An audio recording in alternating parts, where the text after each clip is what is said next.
బోటి శనగల ఫ్రై తయారు చేసుకునే విధానాన్ని చూద్దాం. బోటిని డైరెక్ట్గా వండుకుంటే దాని వాసన అనేది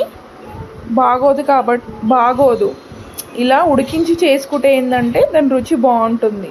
ఇప్పుడు బోటిని ఒక కుక్కర్లో వేసుకొని దాంట్లో పసుపు, సరిపడా వాటర్ వేసుకొని కుక్కర్ మూత పెట్టుకొని 15 నుంచి 20 నిమిషాల పాటు ఉడికించుకోవాలి. ఇప్పుడు బోటి ఫ్రై కోసం పక్కన ఇంకో గిన్నె పెట్టుకోవాలి. దాంట్లో ఆయిల్ వేసుకోవాలి.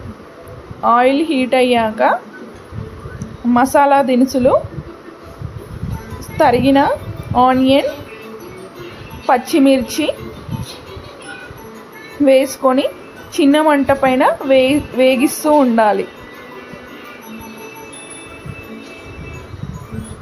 అప్పుడప్పుడు మనం మధ్యలో కలుపుతూ ఉండాలి, ఎందుకంటే అడుగున మాడుతూ ఉంటాయి కాబట్టి.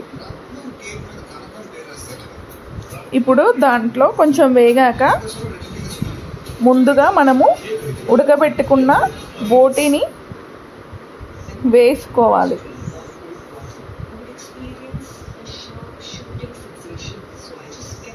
బోటి ఫ్రై మంచిగా బాగా ఫ్రై కావాలి అంటే ఒక బోటి కొంచెం తక్కువ ఉండి గిన్నె అనేది పెద్దగా ఉంటే బోటి ఏంటంటే ఫ్రై బాగా అవుతుందన్నమాట. మమ్మీ పెట్టు. ఇలా బోటిని అందులో యాడ్ చేసుకున్నాక బాగా కలుపుతూ వేయించుకుంటూ ఉండాలి. దీంట్లో ఫ్లేవర్ కోసం కొంచెం కొత్తిమీర యాడ్ చేసుకోవాలి. దాంట్లో మసాలాలు రుచికి సరిపడ కారము, అల్లం వెల్లుల్లి పేస్ట్, పసుపు, గరం మసాలా, ధనియాల పొడి, ఉప్పు ఇవన్నీ ఒకటేసారి ముందుగా తీసి పెట్టుకొని ఒకటేసారి వేసి ముక్కలకి బాగా పట్టేలాగా కలుపుతూ ఉండాలి.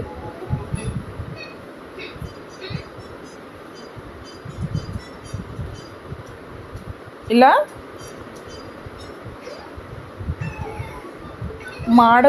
కింద మాడకుండా కలుపుతూ ఉండాలి.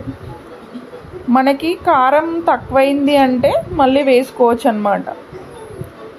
దీంట్లో ఇప్పుడు ముందుగా శనగలు కూడా నానబెట్టుకోవాలి. అవి నానబెట్టుకొని సపరేట్గా ఉడికించుకోవాలి. ఇవి కాబూలీ శనగలు, కొంచెం పెద్ద వైట్ కలర్లో పెద్ద సైజులో ఉంటాయి. ఇవి కూడా ఒక కేజీ బోటి ఉంటే ఒక ½ కేజీ శనగలు వేసుకోవాలి.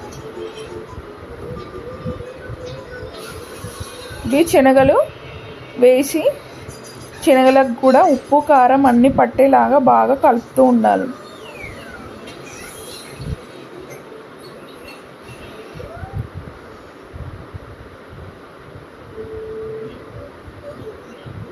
మేము ఫంక్షన్ టైంలో ఈ బోటి ఫ్రై చేసినాం కాబట్టి శనగలు కొంచెం ఎక్కువ క్వాంటిటీలో తీసుకున్నాం.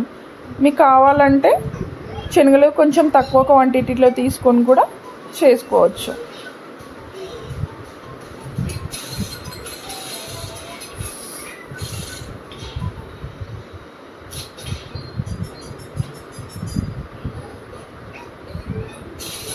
ఈ బోటి వేసాక ఏంటంటే మంటని చిన్న స్లిమ్లో పెట్టుకొని వేయిస్తూ ఉండాలి. ఇలా వేయించినాక కొంచెం కొత్తిమీర వేసుకొని గార్నిష్ చేసుకుంటే బోటి శనగల ఫ్రై రెడీ.